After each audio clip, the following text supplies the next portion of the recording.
뉴스에 보면 캐톨릭에서는 미사하는 시간에 아멘하지 마라, 그런 말이 있었어요. 이제 성도들 간에 아멘하고 되면 예오절이 발생하고 침이 튀기고, 그래서 그렇게 영향되는 것 같고, 여의도 교회, 온누리교회, 대형교회들도 주일 예배만 하고 기타 그 외의 예배는 당분간 중지한다는 보도가 있습니다. 크리스찬 투데이 2월 7일자에 보면 호주에서는 6개월 넘도록 엄청난 산불로 나라 전체가 몸살을 앓다가 지난주에 불길을 잡았다라는 보도를 봤습니다. 그 피해 수준은 가히 상상을 초월하겠죠. 6개월 동안 불이 났으니 나라가 아주 엄청난 피해를 봤을 겁니다. 거기에다가 골프공 크기의 우박과 홍수로 사람들의 고통은 가중됐고, 얼마 전에는 1.5m 크기의 박쥐 30만 마리가 지역 시민들을 공포에 떨게 했다는 기사가 났습니다. 이렇게 재앙의 문제는 호주에서 일어났지만 그 외에 여러 재앙과 재난의 문제가 세계를 강타하고 있습니다. 중국발 우한에서 시작된 코로나19 폐렴 바이러스도 만만치 않습니다. 어제 토요일 오전 11시 기준으로 중국 정부 발표에 의하면 확진자가 76,288명, 사망자가 2,345명. 이 정부 통계 숫자를 그런데 중국의 국민들이 믿지 못한다는 거예요. 감춰진 숫자가 이보다 더 많다고 난리치고 아우성입니다. 이렇게 재앙의 문제는 과연 우리가 어떻게 진단하는 것이 합당하게 진단하는 것일까? 어떤 사람들은 자연에 의해 우연히 일어난 현상이라고 말을 합니다. 이 말은 인간이 조금만 조심하면 일어나지 않았을 문제라고 보는 것이죠. 과학적으로 해석을 해야 한다는 말도 여기 포함되어 있습니다. 반면에 기독교에서는 하나님의 진노라고 주장을 합니다. 이것은 종교적 해석으로 보나 성경적 해석으로 볼 때 분명히 여기는 하나님의 목적, 하나님의 뜻이 있다고 말을 합니다. 근데 이 우연이라고 하는 주장과 하나님의 진노라고 하는 이 두 종류의 해석이 첨예한 대립을 이루고 있다는 것이죠. 이럴 때 성도들의 관점에서는 어떻게 해석하고 어떻게 대응을 해야 맞는 것인지 오늘 성경을 통해서 함께 살펴보려고 합니다.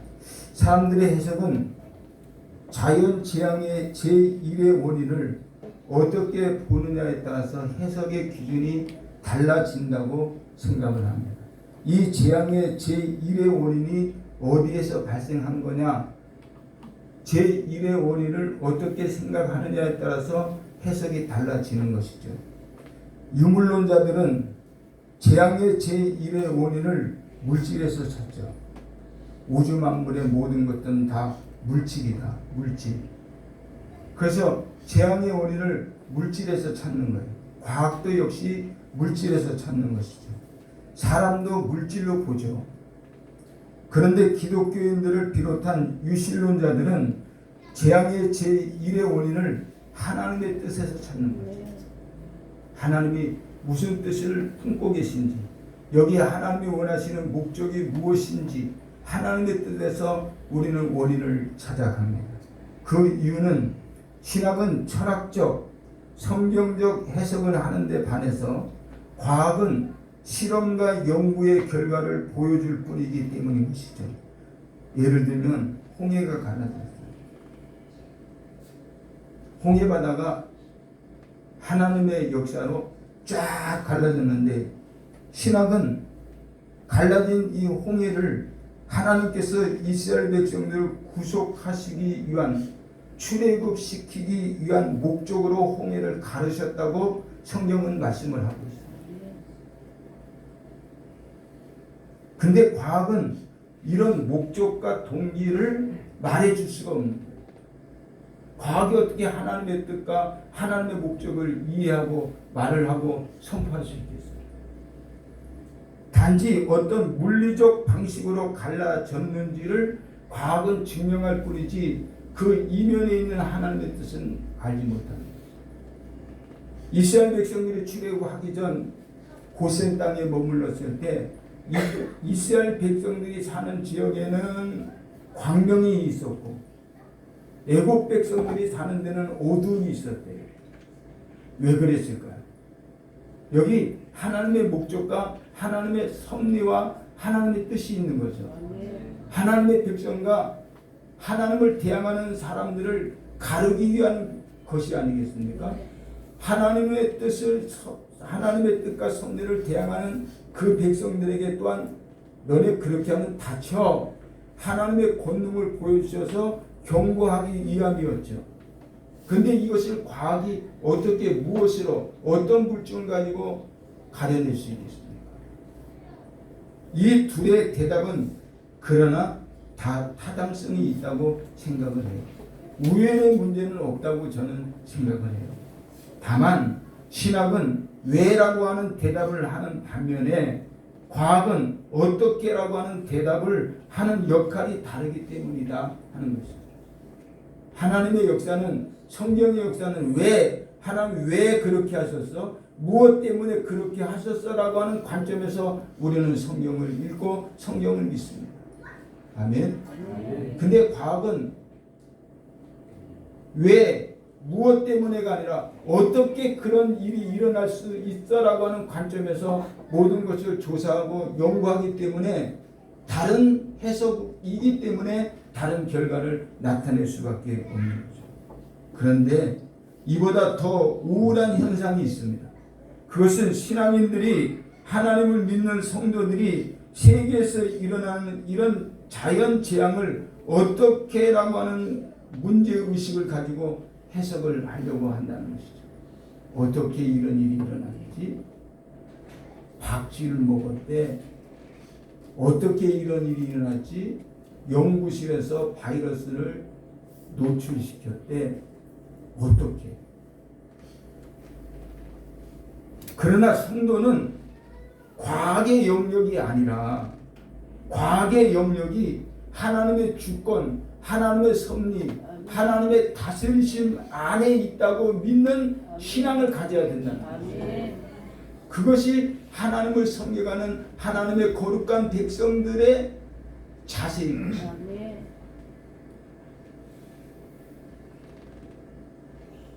하나님을 믿고 섬기는 성도들은 과학의 영역을 인정하지만 이 과학의 영역도 하나님의 주권 안에 있다는 거예요. 하나님의 섭리 안에 있다는 거예요. 하나님의 목적 안에 하나님의 다스리심 속에 있다는 것을 인정하고 성경을 들여다보고 성경을 믿고 하나님을 찬양하고 하나님께 예배하는 믿음이 정말 우리들에게 필요한데 요즘 하나님을 믿는 성도들의 마음속에 그런 믿음이 있느냐 하는 겁니다. 너무나 한쪽 과학으로만 치우쳐서 역사하시고 다스리시는 하나님의 숨어있는 그 손길을 체크하지 못한다면 우리는 그 어떤 것보다도 큰 오류에 빠질 가능성이 노출되어 있다는 것이죠. 그러면 환난을 겪게 되는 그때는 성도는 어떻게 해야 될까요? 골짜기가 없는 인생은 하나도 없습니다. 욥기서 14장 1절에 보면 여인에게서 나타난 사람은 생애가 짧고 걱정이 가득하다 이렇게 말해요. 여인에게서 태어난 사람은 생애가 짧대요. 여인에게서 태어나지 않은 사람이 있습니까? 우리 모두가 다 여인에게서 태어났잖아요. 그래서 우리의 생애는 짧아요. 그래서 우리의 걱정은 가득해요. 한 고비를 넘기면 그것보다 더 큰 고비가 덤벼들고, 한 번의 강을 건너면 또 다른 강이 준비되어 있고, 걱정이 태산 같다, 이렇게 말을 할 수밖에 없습니다. 모든 사람이 태어날 때는 고난의 배꼽을 달고 태어난다는 말이 있어요. 고난의 배꼽. 그러므로 고난은 나에게만 있는 것도 아니고 반드시 그 고난과 그 재난이 나쁜 것만도 아니다. 고난을 만나게 되면 우리가 이 고난을 어떻게 전화위복시켜 갈 것인지, 전화위복시켜 갈 수 있는 방법은 어떤 것이 있는지 우리가 성경을 통해서 같이 생각해보고, 우리가 만나는 이 재난을 슬기롭게 또는 믿음으로 극복하고 승리하는 역사를 만들어 가야 되리라고 믿습니다. 그 방법의 하나가 재난 앞에서는 회개해야 된다. 회개해야 된다. 세상은 지금 재난이라는 전염병 막대기에 두들겨 맞고 있습니다. 전염병이라고 하는 막대기로 우리 모두가 지금 다 두들겨 맞고 있습니다. 어떤 사람은 생명을 잃을 만큼 정도의 세기로 맞는 사람이 있는가 하면, 어떤 사람은 휘둘려지는 그 막대기에 겁이 덜컥 나서 두려움과 염려 속에 놓여져 있는 사람도 있습니다. 이 재난의 매기는 내 잘못으로 우리들의 죄로 당하는 겁니다. 이 재난은 하나님께서 나에게 회개를 요구하는 아픔입니다. 무엇보다도 우리가 무엇을 잘못했는가를 찾아내야 되는 거예요. 이 재난을 만났을 때 내가 무엇을 잘못했는가를 찾아야 해요. 우리가 어떤 죄를 지었는지 찾아야 되는 거예요. 하나님의 진노라는 성경적 관점에서 본다면 창세기 19장에 나오는 소돔의 죄악을 볼 수 있습니다. 소돔의 죄악이 관영해서 하나님께서 더 이상 용서해 줄 수가 없다는 거예요. 소돔 땅의 죄악이 너무나 번성돼서 더 이상은 놔두고 볼 수가 없게 됐기 때문에 하나님께서 그 땅을 심판하셨다라고 가르쳐줍니다. 근데 창세기 19장 속을 들여다보면 거기에 나타난 죄가 많지만 그 중에 하나가 동성애입니다. 동성애. 남자가 남자를 사랑하고 여자가 여자를 사랑하는 동성애는 하나님의 창조 목적, 하나님의 창조의 섭리, 하나님의 창조의 뜻을 어그러뜨리는, 하나님을 전면으로 대항해서 죄를 짓는 그런 죄악이기 때문에 하나님께서 그 땅을 불로 심판을 하십니다. 지금 세계가 동성애 허락주의로 지금 흘러가고 있습니다. 대한민국도 마찬가지예요. 회개해야 된다. 이것은 어떤 정부가 어떻게 했느냐, 진영 논리의 문제가 아니라 하나님의 거룩한 형상을 닮아가야 되는 백성들이 하나님을 전면으로 대항하는 죄악의 문제이기 때문에 너나 할 것 없이 우리 모두가 회개해야 재난을 전화위복시켜 갈 수 있다. 사도행전에서 교회에 가하는 죄를 볼 수 있습니다. 교회에 가하는 죄, 교회를 박해하고 교회를 핍박하고 성도들을 옥죄고 신앙의 자유를 빼앗아가는 그런 못된 죄, 그것은 하나님의 심판의 대상이다. 지난 2월 1일자 구글 인터넷을 들여다보니까 책 읽는 사자 유튜브라고 하는 내용에 의해서 주기철 박예숙 선교사가 보낸 기도 요청에 따르면 중국의 우한은 종교정책 시험지로 선정돼서 2018년 말에는 저희를 제한 거의 모든 선교사가 단체로 출합니다.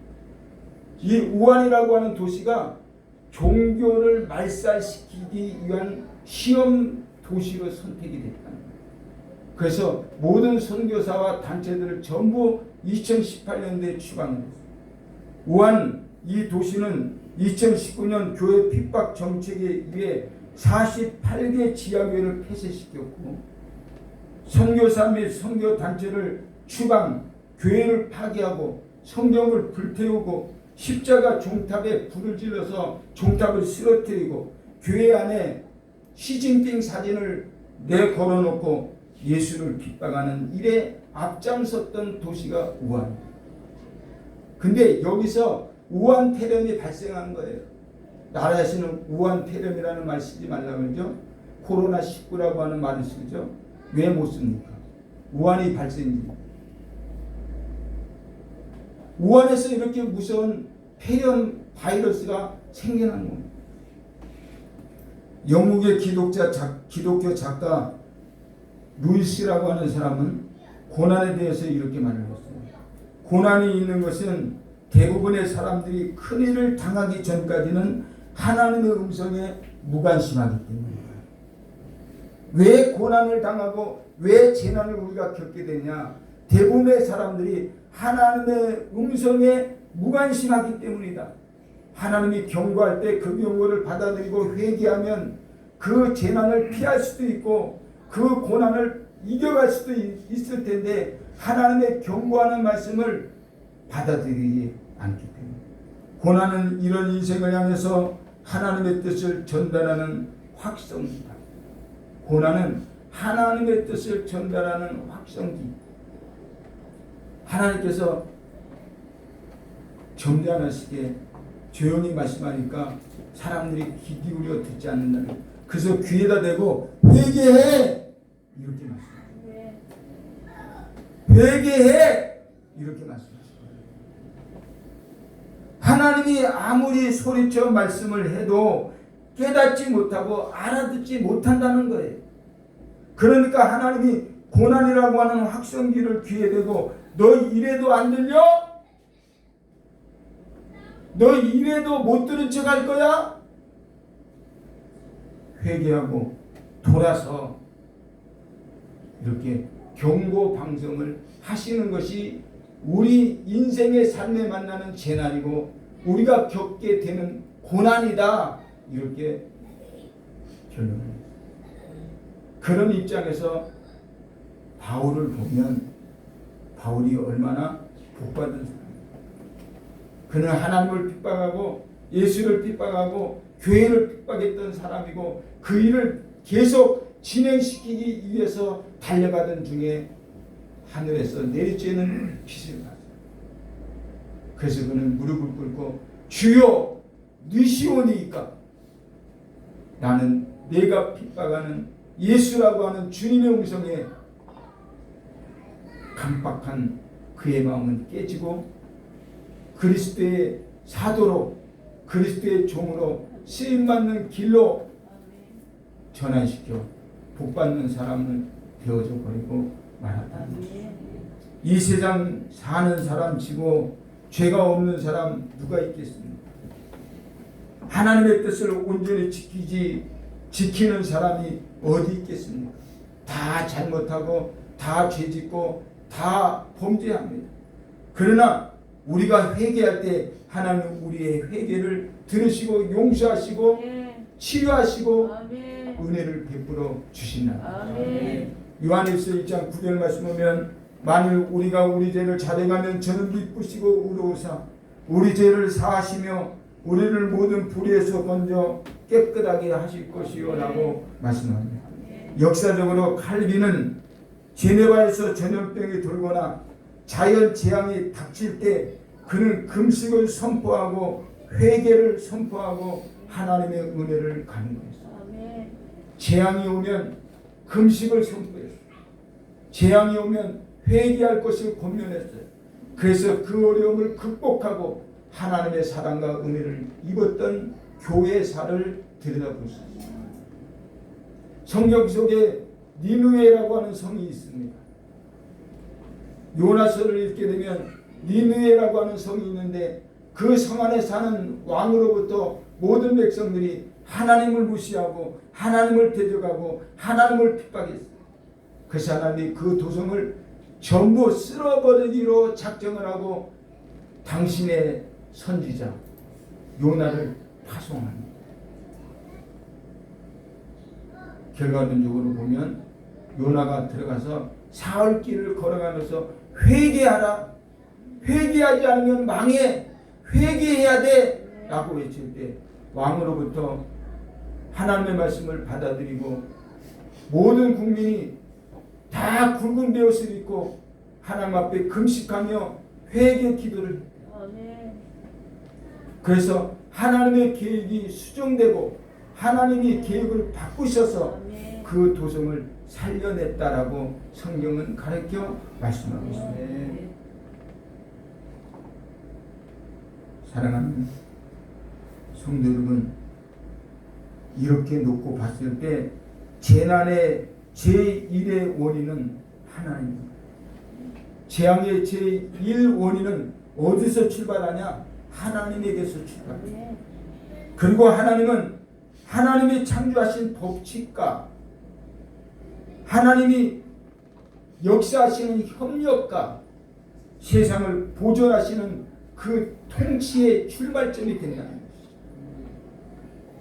사무엘상을 보면 이렇게 말씀합니다. 죽이는 자도 하나님이시고 살리는 자도 하나님이시고 높이는 자도 하나님이시고 낮추는 자도 하나님이시고, 그러니까 모든 것의 제1의 원인은 어디서부터 출발? 하나님에게서부터 출발합니다. 이것을 카이퍼와 다빈크라고 하는 신학자는 이것을 섭리라고 표현을 했습니다. 섭리, 하나님의 섭리, 세상을 보존하고 통치하고 협력하는 요소로 보는 것을 섭리라고 말을 합니다. 여기서 하나님을 믿는 저와 여러분은 세상과 구별된 관점을 소유해야 되는 거예요. 세상이 보는 눈과 똑같은 눈을 가지고 재난을 들여다보면 극복할 수 있어요. 그래서 우리는 하나님의 관점에서 들여다보고 하나님 용서해 주세요. 하나님 다시 한번 우리를 긍휼히 여겨 주세요. 하나님 우리에게 자비가 필요합니다. 하나님 축복해 주세요 하고 하나님 앞에 부르짖어 회개하는 기도가 필요하다 하는 거예요. 마태복음 10장 29절 말씀 보면 참새 2마리가 한 아스타리온에 팔리지 않느냐. 그러나 너희 하나님께서 허락하지 않으시면 그 하나도 땅에 떨어지지 아니하리라. 참새 2마리가 한 아스타리온에 팔린다. 이 한 아스타리온이라고 하는 것은 아이들이 군것질을 할 만한 가치가 있는 돈. 그러니까 우리들의 입장에서 보면 그렇게 큰 가치를 갖고 있지 않는 작은 돈이지만 참새의 가치가 그에 해당되는 작은 가치를 가지고 있지만 하나님께서 허락하지 않으면 그 작은 참새도 하나도 땅에 떨어지지 않는다. 이것이 성경의 가르침인 것입니다. 우리가 믿는 믿음의 대상인 것입니다. 사랑하는 여러분, 우리들이 간직해야 되는 그리고 우리가 표현해야 되는 믿음은 어떤 것인가요?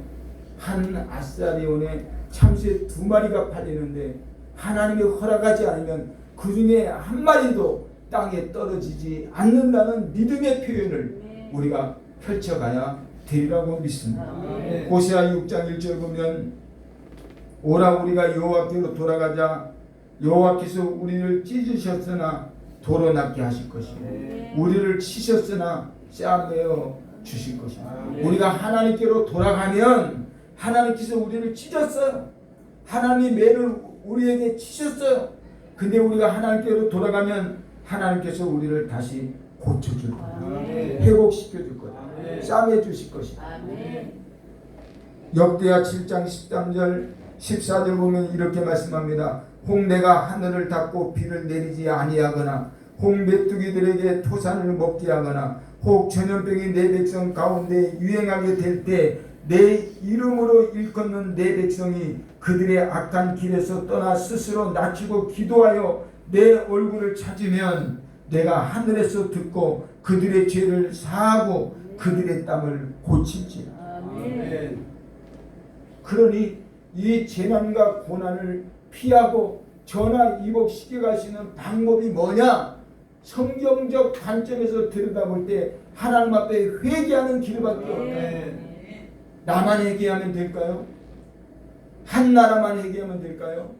전 세계가 지금 재난으로 어려움을 겪는 이때 우한도 회개하고 신천지도 회개하고 저와 여러분도 회개하고 모두가 회개의 기도로 부르짖으면 하나님께서 우리를 고쳐 주시리라 믿습니다. 하나님은 우리의 잘못을 꾸짖지만 우리가 회개하면 하나님께서 들으시고 하나님께서 도와주십니다. 지금이 하나님께로 돌아올 수 있는, 지금이 하나님 앞에 회개할 수 있는 가장 적절한 기회라고 하는 것, 우리 모두가 다시 한번 인식하고 기도할 수 있는 저와 여러분이 되기를 주님의 이름으로 축복합니다. 두 번째로, 재난은 나를 깨뜨려서 겸손하게 한다. 재난을 당하면 사람이 깨지고 낮아지고 겸손하게 되는 은혜라고 하는 거죠. 고난은 우리로 겸손하고 깨어지게 만들어 온유하게 만들어주는 하나님의 은혜입니다. 사람이 깨어지지 않는 사람은 하나님이 사용하지 않습니다. 사람은 깨어져야 됩니다. 복음성가 중에 이런 노래가 있었죠.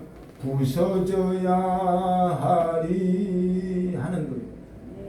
부서져야 되고 깨져야 되고 변해야 되고 낮아져야 되고 겸손하게 되면 하나님께서 그를 들어 복되게 사역하신다. 사람의 교만과 강팍함이 깨어져야 낮아지고 겸손해질 수 있습니다. 깨어지지 않는 사람은 모든 것이 자기가 옳다고 고집부리고 자기가 옳다고 성질내는 사람입니다. 내 말이 맞아 성질내, 내 말이 맞아 고집해요. 기도하고 결정하는데도 불평해요. 기도하고 결정한 것인데 따르지 않아요. 이것이 깨져야 하나님의 은혜를 입을 수 있다는 것이죠. 깨어진 사람은 모든 면에 자기가 잘못했다고 하고 자기가 더 노력해 보겠다고 하고 고개를 숙여서 겸손함을 보이는 것이죠. 그런 모습을 보이는 사람이 깨진 사람입니다. 그런 모습을 보이는 사람이 겸손한 사람이에요. 그런 모습을 보이는 사람이 온유한 사람이에요. 그런 사람이 하나님의 사람인 것입니다. 성경에 보면 한 아버지에게 두 아들이 있었대요. 맏아들은 열심히 아버지 뜻을 받들어 밭에 나가 일하는데 이 둘째 아들은 아버지에게 다가와서 아버지가 죽으면 자식들에게 물려줄 유산을 빨리 상속해 주십시오. 빨리 넘겨주세요. 죽었다고 치고 아버지 미리 좀 주세요. 졸라. 그리고 아버지께로부터 받은 재산을 가지고 먼 나라에 가서 허랑방탕하게 삽니다. 근데 상속받은 돈이 바닥났어요. 때마침 나라에는 기근이 들었어요. 먹고 싶은데 먹어야 살 수 있는데 먹을 것이 없어요. 어디 가서 동냥을 해도 누가 눈길 하나 주지 않아요. 그래서 결정한 것이 농촌으로 가서 돼지치기를 작정했습니다. 내가 당신의 돼지를 쳐줄 테니까 나한테 먹을 것 좀 주시오. 근데 그 집도 종에게, 머슴에게, 노예에게 넉넉하게 줄 양식이 없어요. 그래서 먹을 것이 없어서 이 둘째 아들은 돼지가 먹는 지엄 열매를 먹었대요. 그 지엄 열매를 먹으면서 가슴에 생각하기를 내가 왜 여기서 이러고 있는 거야. 우리 아버지 집에 가면 먹을 것이 풍족할 텐데 내가 여기서 지엄 열매 먹고 있다가는 영양실조 걸려서 죽겠구나. 내가 아버지 집으로 가야지. 근데 체면이 없는 거예요. 집으로 돌아갈 명분이 없는 거예요. 그래서 마음에 이렇게 결심을 해요. 내가 아버지의 아들로 가는 게 아니라 아버지 집의 품꾼 중에 하나로 가면 좋겠다. 아버지 집에 머슴으로 가겠다고 하는 이 생각은 자기를 깨트린 거예요. 자기를 낮추는 거예요. 아버지에게 달려가서 아버지 상속해 주세요. 아버지 유산 주세요. 빨리 주라니까요. 그럴 때하고의 모습을 비교해 보면 한없이 깨졌어요. 낮아졌어요. 겸손해졌어요. 그 모습 가지고 아버지 집으로 갑니다. 근데 아버지가 산둥성에 올라서 아들이 언제쯤 돌아올까 손을 이마에 대고 멀리 내다봅니다. 근데 저 멀리서 아들이 옵니다. 아버지가 뛰어나가 그 아들을 끌어안습니다. 얼굴을 서로 어긴 맞대면서 뽀뽀를 합니다. 야, 죽은 줄 알았는데 살아왔구나. 잘 왔다. 목욕을 시킵니다. 새 옷을 입힙니다. 손에 가락지를 껴줍니다. 새 신발을 신겨줍니다. 동네 사람을 불러서 잔치를 벌였습니다. 왜냐하면 죽었다가 살아온 아들이기 때문에 자기의 고집, 자기의 교만, 자기의 우쭐함 다 깨트려버리고 품꾼의 하나로 돌아오겠다고 하는 그 아들의 말을 들어보니 감사했습니다. 그래서 그 둘째 아들은 자기의 인생을 새롭게 시작하게 됐다는 것 아니겠습니까? 사랑하는 여러분, 지금 어렵습니까? 고난이 왔습니까? 재난이 온 것 같습니까? 우리가 주님 앞에 회개하고 도움을 청하고 낮아지고 나 자신을 깨트려 온유해지면 이 고난은, 이 재난은 우리에게 복이 됩니다. 반드시 축복하실 줄 믿습니다. 세 번째로, 재난은 하나님의 은혜를 체험하게 합니다. 하나님의 은혜는 그냥 은혜를 받는 것이 아닙니다. 하나님의 은혜는 언제 임하는 건가요? 우리가 어려울 때 받는 것이 은혜입니다. 내가 어려울 때, 내가 힘들 때 하나님께서 힘 주시고 하나님께서 능력 주시고 나를 지켜주시고 보호하시고 치료하시고 이끌어 가시는 것이 은혜가 아니겠습니까? 우리가 지금 재난으로 어렵고 힘들어할 때 우리가 하나님께 부르짖으면 하나님은 고난을 물리쳐 주셔서 하나님의 은혜를 체험하게 하실 것을 나는 믿습니다. 사도 바울 선생은 고난으로 인해서 환난에 죽게 되었을 때 주님께 부르시죠. 하나님, 내 육신에 있는 이 병을 고쳐주십시오. 내 육신에 있는 이 아픔, 이 통증을 먹게 해주십시오. 그럴 때 하나님이 내 은혜가 내게 족하다 하는 의미가 생각해 보세요.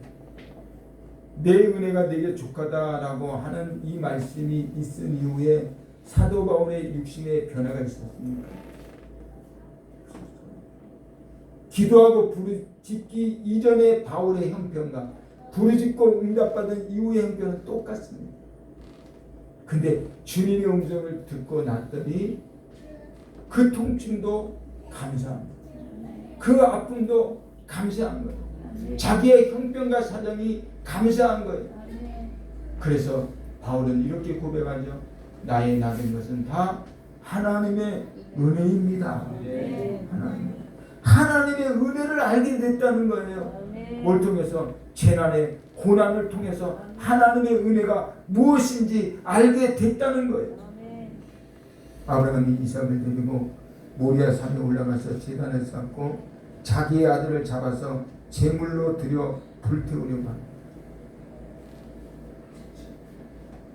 재난입니다. 뜻밖의 벌어진 이 사건을 아브라함이 감당하기 힘들었을 거예요. 근데 아브라함은 하나님의 말씀에 순종해서 칼을 들어 아들의 목을 찌르려고 하는 그 순간이 되어서야 하나님이 그만 하고 소리를 질러 아브라함의 행동을 멈추게 한 사건을 우리는 보고 있습니다. 그리고 주님이 이렇게 말씀해요. 내가 내 아들 이삭을 아끼지 않고 내게 내놓는 것을 보니 내가 나를 참으로 사랑하는구나. 내가 이제 정말로 내게 복주고 복주며 번창케 하고 번창케 하리라. 고난을 당할 때 하나님의 은혜를 주시는구나. 아들의 목에 칼을 찌르려고 하는 그 순간까지 얼마나 큰 고난이었습니까? 얼마나 큰 부담이었습니까? 얼마나 망설였겠습니까? 근데 고난의 끝자락에서 하나님은 은혜를 베푸셨다. 하나님은 은혜를 베푸시는 은혜의 하나님이 계심을 믿습니다. 하나님께 기도하고 살아도 주를 위해서 살고 죽어도 주를 위해서 죽겠다는 신앙으로 은혜를 사모하면 하나님이 은혜를 주시고, 하나님의 은혜를 주시면 재난은 사라져가고 고난은 줄어들게 되고 우리 인생은 변하게 되리라 믿습니다. 그런 은혜가 이번 이 재난을 통해서 저와 여러분의 가정에 더 충만해지기를 주님의 이름으로 축복합니다. 마지막으로 네 번째는, 재난은 인생의 가장 귀한 것을 깨닫게 하는 은혜다. 재난을 당하기 전에는 이 세상의 부귀, 영화, 공명, 물질, 돈 이런 것이 최고로 좋다고 생각을 합니다. 사람들이 이 세상에서 나에게 가장 귀한 것이 뭘까? 이렇게 생각하면 어떤 사람은 돈 이럴 거예요. 돈. 어떤 사람은 명예, 어떤 사람은 성공, 어떤 사람은 건강, 뭐 여러 가지 필요한 것들을 주어낼 겁니다. 근데 재난을 만나면, 고난을 당하게 되면 세상에서 제일 좋게 여겨졌던 것들을 다시 보는 눈이 열립니다. 아, 이것은 세상에서 사라질 것들이다. 이것들은 다 내게 소용이 없는 거구나 하는 것을 내가 가장 귀하게, 내가 가장 중요하게 여겼던 그것들이 고난을 받으면, 질병이라도 걸리면 그것이 아무 소용 없는 거구나 하는 것을 깨닫게 됩니다.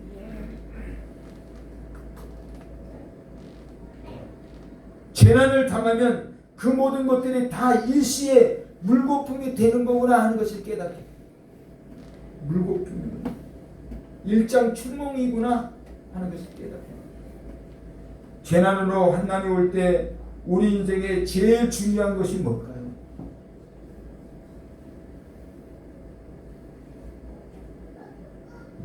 제가 요즘 깨달은 게 하나 있어요. 평안. 마음의 평안보다 우선인 것은 무엇이죠? 제가 찬송가 335장을 부르면서 가장 많이 위로받았던 것이 크고 놀라운 평화가 되기입니다. 이 세상에는 없는 평화. 나의 마음, 나의 영혼과 몸을 주께 드립니다. 오 놀라운 주 나의 구주. 마음의 평안, 물질이요 그 위로되지 않습니다. 성공이요 그 위로되지 않습니다.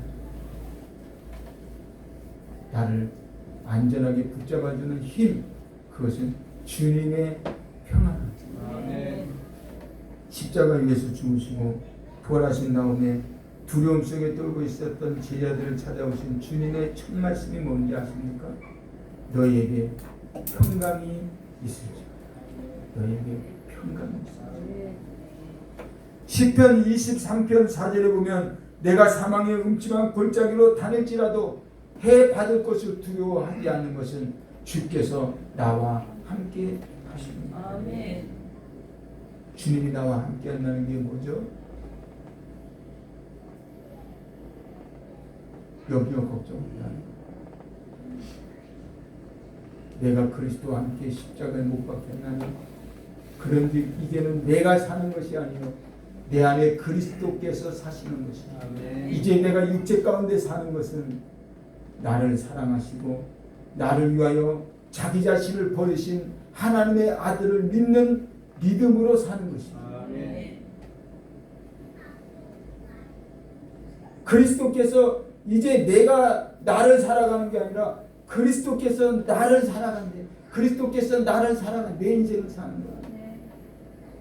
그러니까 염려가 없어져. 그러니까 걱정이 없어져. 재난을 고통스럽게 생각하지 않는. 그러니까 하나님께 감사할 수 있고 기뻐할 수 있고 마음이 평안해질 수 있더라고요. 이러므로 재난은 예수님을 주인으로 모시고 섬기게 하면서 나를 가장 귀하게 만들고 그로 말미암아 더 큰 하나님의 능력을 힘있게 하는 능력이다. 재난을 피하려고 사람들이 불편한 마스크를 착용합니다. 재난의 몽둥이에 휘둘리지 않으려고 우리도 마스크를 쓰고 있습니다. 이 마스크가 불편합니다. 숨을 쉬는데 편하지 않습니다. 그러나 이 불편한 마스크가 내 건강을 지켜주는 은혜가 됩니다. 이 마스크가 내 건강을 지켜주는 은혜가 돼요. 그렇듯이 재난과 고난은 나로 하나님이 준비하신 은혜를 힘있게 하는 방법 중에 하나이기 때문에 우리는 감사해야 합니다. 은혜는 고난과 이코로입니다. 고난 없는 은혜는 없습니다. 그러므로 고난이 반드시 나쁘지 않은 겁니다. 고난은 은혜의 축복을 걸머쥐고 나타나는 천사와 같다. 낙심하지 마십시오. 걱정하지 마십시오. 주님께 감사합시다. 나중에는 고난 때문에 받은 은혜가 하나님께 더 큰 영광을 돌릴 수 있는 무기가 되기 때문에 우리는 하나님 앞에 감사해야 될 줄로 믿습니다. 오늘 성경 본문 14절에 이렇게 말합니다. 하나님이 이르시되 그가 나를 사랑하는지 내가 그를 건지리 그가 내 이름을 안죠 내가 그를 높이리. 우리가 하나님을 사랑합니까? 그렇다면 회개해야 되는 거예요. 우리가 하나님을 사랑하고 하나님의 이름을 압니까? 그렇다면 나를 깨트려야 돼요. 그렇다면 하나님의 은혜를 이 고난의 기간에 체험해야 돼요. 그리고 내 인생에 무엇이 귀한 것인지를 알아가야 되지 않겠습니까? 그래야 재난의 의미, 그래야 고난의 의미가 하나님이 섭리하신 그 목적이 달성하는 것이 되지 않겠습니까? 나를 깨뜨리고 세상에 그 무엇이 정말 소중하고 귀중한 것인지 알아서 하나님 앞에서 겸손해지고 하나님 앞에 회개하고 우리가 바르게 설 때 이 고난은 반드시 은혜가 되고 소망이 되고 그리고 축복이 되리라 믿습니다. 그런 은혜의 역사가 우리 모두 위에 가득하고 충만해지기를 주님의 이름으로 축원합니다. 기도하겠습니다. 하나님 아버지 감사합니다. 주님께서 주의 백성들을 사랑하셔서 성령으로 함께 하심을 감사합니다. 환난의 때에 하나님 우리에게 은혜의 담비를 내려주시옵소서. 은혜의 담비를 부어주옵소서. 세상을 살아가는 데 있어 무엇이 소중한 것인가를 알아가게 하시고 깨닫게 하셔서 언제나 주님 앞에 바르게 쓰임받는 주의 백성들이 되게 하여 주시옵소서. 고난은 잠깐입니다. 주님 기도하며 주님의 뜻을 알아가는 거룩한 백성들 되게 하여 주옵소서. 항상 기뻐하라. 쉬지 말고 기도하라. 범사에 감사하라. 이는 그리스도 예수 안에서 너희를 향하신 하나님의 뜻이니라. 예수 그리스도 이름으로 감사하며 기도드렸습니다. 아멘.